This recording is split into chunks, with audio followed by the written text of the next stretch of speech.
बिस्मिल्लाहिर्रहमानिर्रहीम। दुनिया में इस वक्त जो कुछ चल रहा है ना, वो कोई अनहोनी चीज़ नहीं है। सब कुछ किसी की ख्वाहिश पे शायद डिज़ाइन हो रहा है और लगता है कि दुनिया तीसरी आलमी जंग की जानिब बढ़ती जा रही है या जाने वाली है। रशिया और यूक्रेन में बड़ी तबाही हुई भी है और होने वाली है। रशिया पर यूक्रेन ने तारीख का सबसे बड़ा हमला कर दिया, जो न सिर्फ रशिया और यूक्रेन के तारीखी तनाजुर को बदल सकता है, बल्कि यह हमला दूसरे ममालिक तक अपने असरात छोड़ता जाएगा।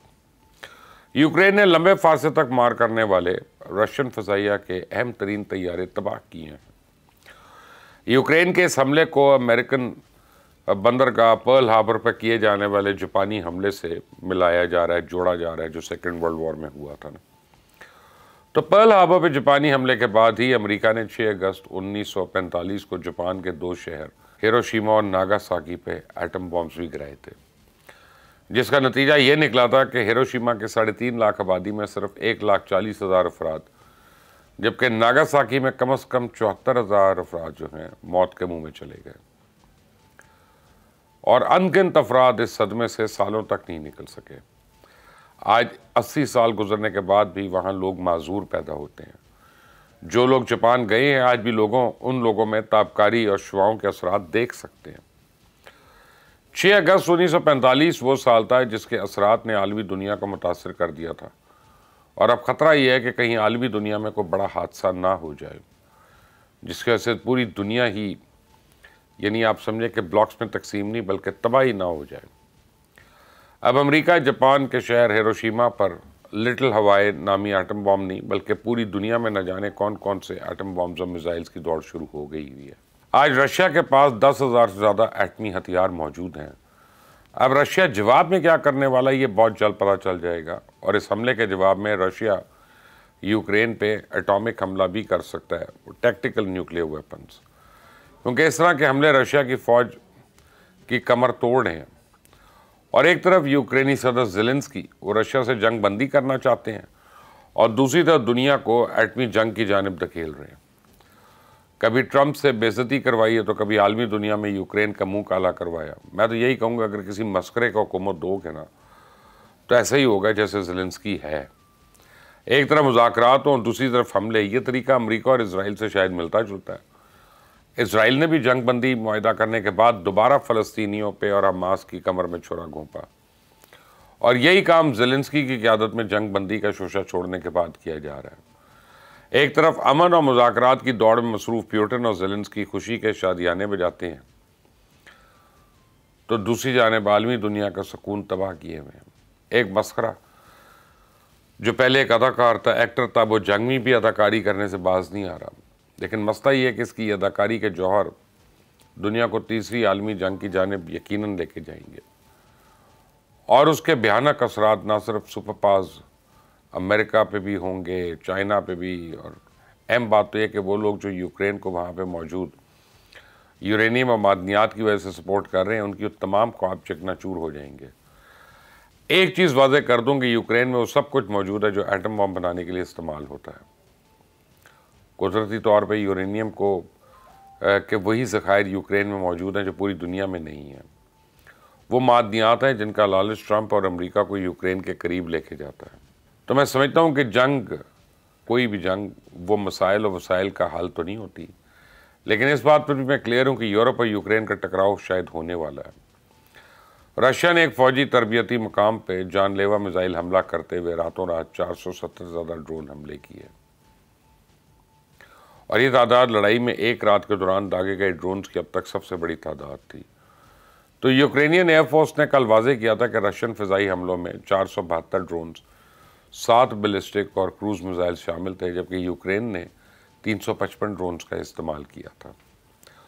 तो गुज़िश्ता रोज़ रशिया के जिन तैयारों को निशाना बनाया गया, इनमें Tu-94 और Tu-92M शामिल हैं। तो आप यूँ समझे कि ये अमेरिकन बम्बार B-52 के हम पल्ला तैयारे थे, जो रशिया यूक्रेन पर तवील फासले के मिसाइल दागने के लिए इस्तेमाल करता था। यानी यूक्रेन के इस हमले में रशिया के 40 ऐसे तैयारे तबाह हुए हैं जो यूरोप के साथ जंग में इंतहाई अहम माने जाते हैं, और इससे यकीनन रशियन एयरफोर्स की कमर में बड़ी चोट लगी है। تو اب آتے ہیں یوکرین نے رشیا کی سرحد کے اندر 4500 کلومیٹر اندر یہ کارروائی کر کیسے لی؟ تو یوکرینین پریزیڈنٹ ولادیمیر زیلنسکی جو ہیں وہ کہہ رہے ہیں کہ اس حملے کے لیے 1.5 سال کی منصوبہ بندی کی گئی، لہٰذا اب یہ بات واضح ہو جائے گی کیا ایسے بڑے حملے کے لیے یوکرین کو یورپ اور امریکہ کی مدد حاصل تھی یا نہیں، کیونکہ پوری دنیا میں عمل کا دعوے دار صدر ٹرمپ ایک جانب سیز فائر اور جنگیں بند کروانے میں مصروف ہے اور دوسری جانب امریکی روایات کے مطابق پش بنائی کے لیے بھی نکیل ڈھیلی رکھی ہوئی ہے۔ تو کسی نہ کسی طرح ڈرون ٹیکنالوجی یا منصوبہ بندی میں آپ کو یہ بتاؤں گا کہ رشیا یورپ پہ کب حملہ کر سکتا ہے۔ اس سے پہلے یوکرین کے اس حملے کی طرف آتے ہیں جس نے فوجی ماہرین کو حیرت میں ڈال دیا اور اس انتہائی پیچیدہ حملے کی منصوبہ بندی 1.5 سال سے کی جا رہی تھی۔ سب سے پہلے تو یوکرین نے ایک مخصوص قسم کے ڈرون رشیا کے اندر سمگل کیے، پھر ان ڈرونز کو لکڑی کے موبائل کنٹینرز میں رکھ کے اپنے ہدف کے قریب کے علاقوں میں پہنچایا گیا۔ جب مناسب وقت آیا تو کنٹینرز کی چھتیں ریموٹ سے کھول دی گئیں اور ڈرونز نے اڑ کر اپنے ہدف پہ حملے شروع کر دیے۔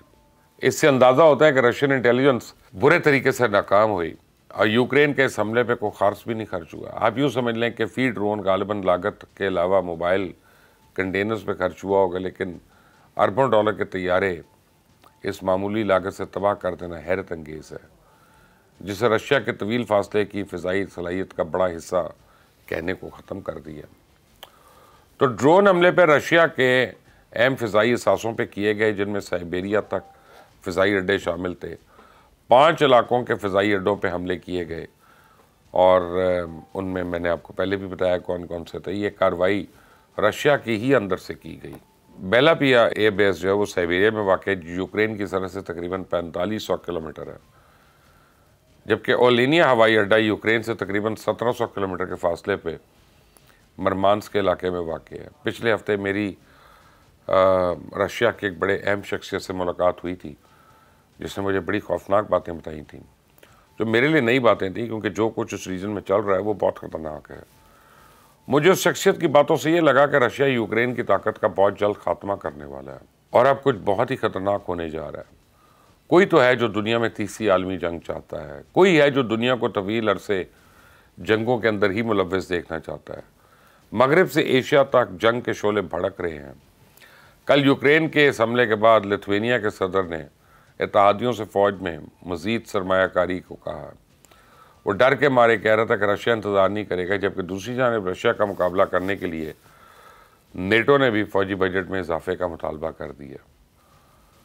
تو شمالی اٹلانٹک ٹریٹی آرگنائزیشن جو ہے نیٹو، اس کے سیکرٹری جنرل مارک روٹے نے رشیا کے ساتھ جاری جغرافیائی سیاسی تصادم کی وجہ سے یہ مطالبہ کیا کہ میں آپ کو بتاؤں، دراصل دفاعی اخراجات کے لیے نیٹو اتحاد کا موجودہ سالانہ ہدف، جو کہ اقتصادی پیداوار کا 2% ہے، وہ سیکیورٹی چیلنجز کا مقابلہ کرنے کے لیے اب کافی نہیں رہا، کیونکہ جن کا مقابلہ نیٹو کرنے جا رہا ہے وہ کوئی عراق، شام یا گوئنٹمالا تو ہے نہیں، جب مرضی کی جنگیں کرائیں گے پہ قابض ہو کے سیز فائر کی آڑ میں بعد میں جشن منائیں گے۔